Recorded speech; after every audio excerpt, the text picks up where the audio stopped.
ጆሃንስበርግ አካባቢ በተለይ ኢትዮጵያኖች ላይ የሚደርሰው ነገር አስተያየት ያያችሁ ከሆነ እንደውላችሁ አጣሩ ባላለ የተላከልኝ ቪዲዮ በጣም ዘገናኝ ነው። ምናልባት ኢትዮጵያ ኮሚኒቲ ላይ ስለሚንቀሳቀስ አቶ ገዛኸኝ ጋር ደውል አድርጉለት ተብያለሁ። ሄሎ ጤና ይስጥልኝ አቶ ገዛኸኝ። ሄሎ ጤና ይስጥልኝ። አብሮስትልን ሰይፍሻ እንዴት ነህ? አሎ ይመስገን አምላክ። እንዴት ናችሁ? ሰላም ናችሁ? እግዚአብሔር ይመስገን ሁሉ ሰላም ነው ሰይፍሻ። አንድ ቪዲዮ አሁን ደረሰኝ። በጣም የሚዘገንን ገበያ መሃል አንድ ኢትዮጵያዊ ሲገደል የሚያሳይ ነውና ዛሬ 5 ሰዎች ሞቱ፣ ትላንት አንድ ሰው በጣም ችግር ላይ ያለ ነው የሚል የሰቆቃ ድምጽ ነው የደረሰኝ በድምጽና ምንድነው እርሶ በግል የሚያውቁት ነገር አለ? ሰይፍሻ በቅድሚያ በጣም አመሰግናለሁ። ኢትዮጵያን ከወትሮ በተለየ ሁኔታ በአንዳንድ ችግሮች ውስጥ ያሉበት ጊዜ ነው። ምናልባት ተለቅ ብሎ ደግሞ በውል ያልታወቀ ነገር ለኛ ለሁላችንም እንቆቅልሽ የሆነ ነገር ነው። እኔ ለረጅም ዓመታት በሲፒኤፍ ኮሚኒቲ ፎረም ውስጥ በኤንጂኦ አማካኝነት እዚህ ኢትዮጵያን ውስጥ ላሉ ላንጌጅ ቫሪያብሎች ወይም ደግሞ ይሄ ኮሚኒቲ ኤሪያ ላይ ላሉ ክፍተቶች ረዘም ያለ የአዌርነስ ክህሎቶችንም የኮሚኒቲን ኢምፓወር ማድረግ ክህሎቶችንም ትልልቅ ስራዎች ላይ ተሳትፎ ነበረኝ። ግን ያሁኑ ምንም በውልም ማናቆ ነገር ስለሆነ ይሄ ነው ቢሎ ለመንገር ትንሽ የሚያዳግት ነውና ሰው እንደ ሳያቅድ በድንገት እየተገደለ ያለበት ጊዜ ነው።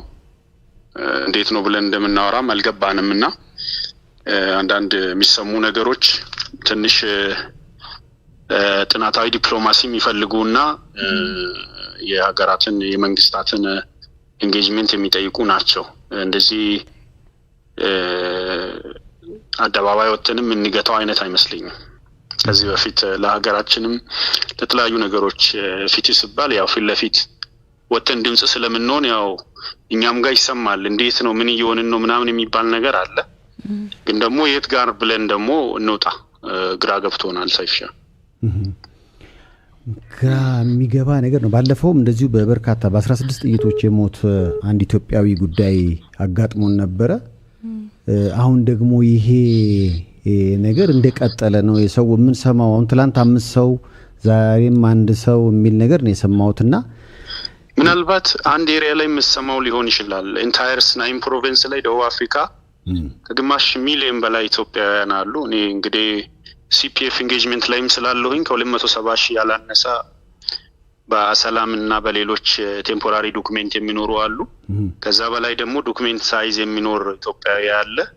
እንግዲህ 16 አመት ከዛ በላይ አመታትን እዚህ ሲፒኤፍ ኢንጌጅመንት ላይ ስላለው ብዙ አይነት መረጃዎችን አቃለሁ። ግን ያሁኑ የተለየ ነው። በቃ ሰው በፊት ወንጀልን ይፈራል። ተደብቆ መጥተው ወይም ደግሞ እንደዚህ አድፍጠው የሆነ ነገር ነው። አሁን ገበያ መሃል ላይ ሰው ፓርኪንግ እየጠበቀ ምናምን እንትን የሚልበት ጊዜ ስለሆነ እንዴት እንደሆነ ብዙም ለመለየት ግራም ያጋባ ስለሆነ የሁላችንንም የኢትዮጵያውያንን ተሳትፎ የመንግስታትን ተሳትፎ የሚፈልግ የወንጀል አይነት ይመስላልና ይሄ ነው ኔጋ ያለ መረጃ። እንግዲህ ሌሎች በርካታ ስልኮች ከተለያየ ፕሮቪንስ ይደውላሉ። ያው ሸትዳውን የሆኑ ከተሞች አሉ ሱቃቸውን ለቀው እንግዲህ ለምሳሌ እናንሳና ጋና በአፍሪካ ህብረት ከሳለው በማንዴላ አፓርቴት የሰጠውትን $100 ሚሊዮን መልሱ ብላ ዜጎችን ለደረሰብኝ ሞራልና ሜንታል አቢዝ ካሳ ፈልጋለሁ ብላ ጭቅጭቅ ላይ ናቸው። በዛ ሂደት ውስጥ ደግሞ ኢትዮጵያዊ በዛው ልክ ስት ለንደን ተዘርፏል። ደርባን ከተማ ላይ እንደዚህ ሸዳውን ነበረ።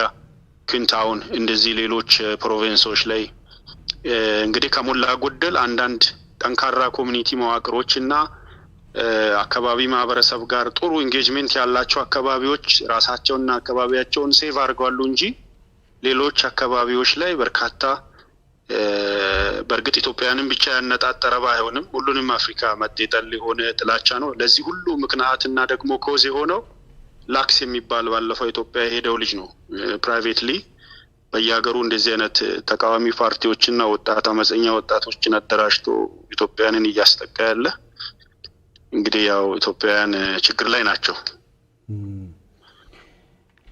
እና ምናልባት አሁን በይሄን ፕሮግራም የውጭ ጉዳይን ጨምሮ ሌሎች አካላትም ይሰሙታል ብለን ብናስብ እንደ መልእክት ምን ይኖራቸዋል ደቡብ አፍሪካ ያላችሁ ኢትዮጵያ?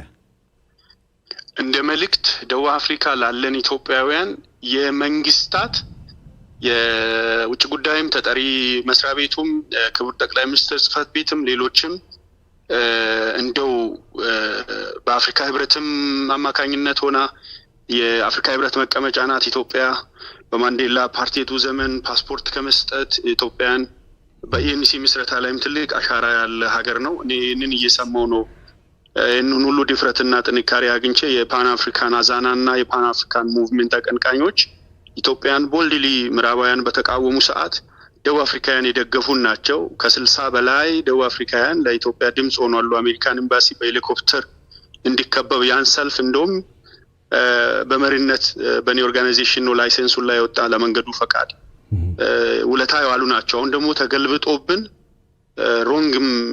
ሮንግ አንብቦም ሆነ ሮንግ ሰምቶ ወይም ደግሞ ጠንከር ያለ ዲፕሎማሲ ቅርኝት ባለመፍጠራችን ምክንያት ሊሆን ይችላል መንግስት ፎሎ አፕ ቢያደርግና የዜጎቹን የማይደራደሩ በአገር የማይደራደሩ ዜጎቹ ናቸው ጁን 14 ላይ ሰልፍ የወጣ ነው ኖ ሞር ሙቭመንት በአለም 37 ሀገር ላይ በማንዴላ አደባባይ ላይ የነበረው ሰልፍ በአለም ታሪክ የለም ምናልባት አሜሪካ ካለ ነው የዛ ህዝብ ቁጥር ብዛትና በአለም ታሪክ በሁለት ሄሊኮፕተር አሜሪካን ኤምባሲ የተከበበበት ነው ህዝቡ አገሩን የሚወድ ህዝብ ያለበት ነው።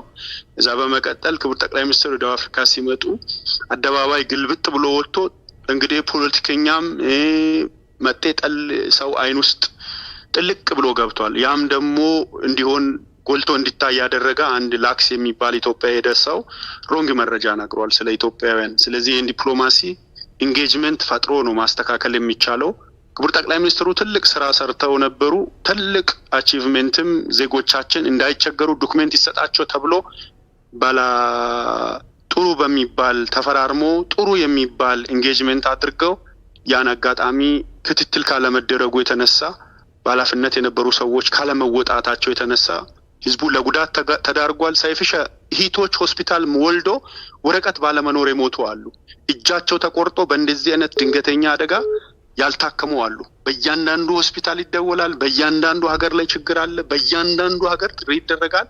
ስነ ልቦና እየተጎዳን ነው። ፊት ለፊት እንደዚህ ሶሻል ወርከር በጎ ፈቃደኛ አምባሳደር ሆነን እኔ እዚህ ሀገር የኮሚኒቲ ሶሻል ወርከር አምባሳደር ነኝ። ይሄን ሽሬው ታማሚ ሆኛለሁ። አሁን ካረንትሊ ትላንት ተተኩሶ ሞቶ ደማይቼ ዛሬ ደግሞ 2-3 ተገደለ ሲባል በየሀገሩ ሞተ ሲባል ይሄን እየሰማ ስነ ልቦና ምን ያህል እንደሚጎዳ አስብ። እኔ የዚህ ተጠቂ ነኝ። በርካታ ደቡብ አፍሪካ ውስጥ ያሉ ከተሞች ላይ ከ168 በላይ ፒስ አዌርነስ ኮሚኒቲ ኢንጌጅመንት ላይ ተሳትፎ ያደረኩ ይሄንን ለክቡር ጠቅላይ ሚኒስትሩም ሆነ ለሚመለከተው አካል ደቡብ አፍሪካን ፖላይት ሊያናግሩ ችግሩ የደቡብ አፍሪካውያን አይደለም። በብዛት ያው ግልጽ ለመናገር በብዛት ጥናት የሚፈልግ ችግር ነው። ይሄን ችግር እንደው ዲፕሎማሲ የኢትዮጵያንም በአፍሪካ ላይ ያላትን ቀንድነት ተጠቅሞ ኢትዮጵያ በአፍሪካ ላይ ትልቅ አሻራ አላት። በተለይ የሚወራላት የሚነገር ትልቅ ነገር አለ። እኔ G20 ላይም ኢትዮጵያናት መክፈቻ ንግግር የምታረገው ሲባል ፕራውድ አድርጌያለሁ። ተሳታፊም ነኝ G20 ከዓለም ሀገራት ከመጡ ሰዎች ጋር ኢትዮጵያ እንደ ሀገር ታላቅ ሀገር ሆና መከበርና ዜጎቹን ክብር የምትፈልግ ከሆነ እንደ ጋና ጥሪ ታቅርብ። ጋና ጥሪ አቅርባ የጋና ዜጎች አሁን ችግር ያለባቸው ልዩ ጥበቃ እየተደረገላቸው ነው፣ እየተለማመጡ ነው። ይሄው ካሳይን ከፍላለን እያሉ ነው። ምን እናድርግ እያሉ ነውና ኢትዮጵያ ጥሪ ታቅርብ። በውጭ ጉዳይ ሚኒስትርም በኩል ሆና በጠቅላይ ሚኒስትሩ ጽሕፈት ቤትም በኩል ሆና ጥሪ ታቅርብ። የዜጎችን ጉዳይ ጣልቃ ብትገባ ይሻላል የሚል መልእክት ነው ያለኝ። ያው እንግዲህ እኛም በጸሎት ሁሉም በጸሎት እንዲያስባችሁ እኛም እየነገርን ነው። ብዙ ሰዎች አስተያየት ነው ከደቡብ አፍሪካ ዛሬ ትላንት በተከታታይ ከጥቂት ጊዜ ወዲህ ኑሮ ጭንቀት ሆኗል። ሰዎች በአደባባይ ይገደላሉ። በተለይ ዛሬ የተለቀቀውና የተላከልን ቪዲዮ ስናየው በጣም ነው የሚረብሸውና በዚህ ጉዳይ ላይ መረጃ እንዲሰጡን ወደ ኢትዮጵያ ኮሚኒቲ ደወል አድርገን አቶ ገዛይን ስለሰጡኝ መረጃ ከልብ አመሰግናለሁ። ተጨማሪ ነገሮችን ከፈለግን እንዲሁ እንደዋወላለን፣ አይዞን ብለናል። በጣም እናመሰግናለን ለህዝባችሁ ድምጽ ስለሆናችሁም ደግሞ እንግዲህ በያላችሁ በጣም ነው ቪዲዮ የሚረብሸው። በጣም ቪዲዮ ይረብሻል። ያው